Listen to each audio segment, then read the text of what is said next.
সম্প্রতি ভারতের রানাঘাটের রানুর কণ্ঠে লতা মঙ্গেশকরের একটি গানে কণ্ঠ দিয়ে ভাইরাল হওয়া গায়িকা রানু মণ্ডলকে বলিউড অভিনেতা সালমান খান ৫৫ লাখ রুপির বিলাসবহুল ফ্ল্যাট উপহার দিয়েছেন বলে বিভিন্ন গণমাধ্যমে প্রতিবেদন প্রকাশ পায়।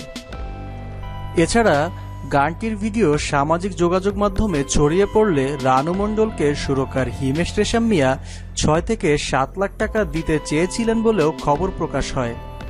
কিন্তু এই খবরের কোনো ভিত্তি নেই বলে জানিয়েছেন অতীন্দ্র চক্রবর্তী।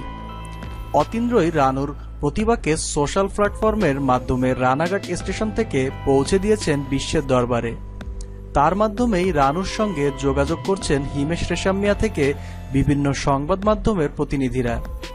বর্তমানে অতীন্দ্রর সঙ্গে রানু রয়েছেন মুম্বাইয়ে। সেখান থেকে অতীন্দ্র আনন্দবাজারে বলছেন, গান গাওয়ার জন্য হিমেশ রানুকে টাকা দিয়েছেন, এ খবর সম্পূর্ণই ভিত্তিহীন।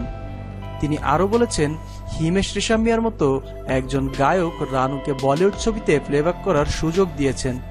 নিজের প্রতিভাকে তুলে ধরার এত বড় একটা প্ল্যাটফর্ম পেল রানুদি, এটাই সবথেকে বড় কথা।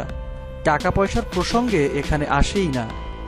শুধু তাই নয়, সম্প্রতি সর্বভারতীয় বিভিন্ন গণমাধ্যমে ভাসছে আরেকটি খবর।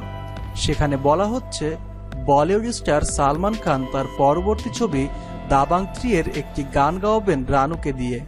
কিন্তু সালমান খানের পক্ষ থেকে এখনো পর্যন্ত এ ধরনের কোনো প্রস্তাব আসেনি বলে বুধবার জানিয়েছেন অতীন্দ্র। সালমান খান রানু মণ্ডলকে ৫০ লাখ টাকার ফ্ল্যাট দিয়েছেন বলে যে খবর ছড়িয়েছে তাতেও বিরক্ত তিনি। অতীন্দ্র বলেছেন, সালমান খানের ফ্ল্যাট দেওয়ার খবর ভুয়া। এ ব্যাপারে বাজারে ছড়িয়ে পড়া ভুয়া খবরকে ব্যঙ্গ করে অতীন্দ্র বলেছেন, রানুদির পকেটে এখন ৫ টাকাও নেই, আর লোকে মজে ৫৫ লাখের গল্পে।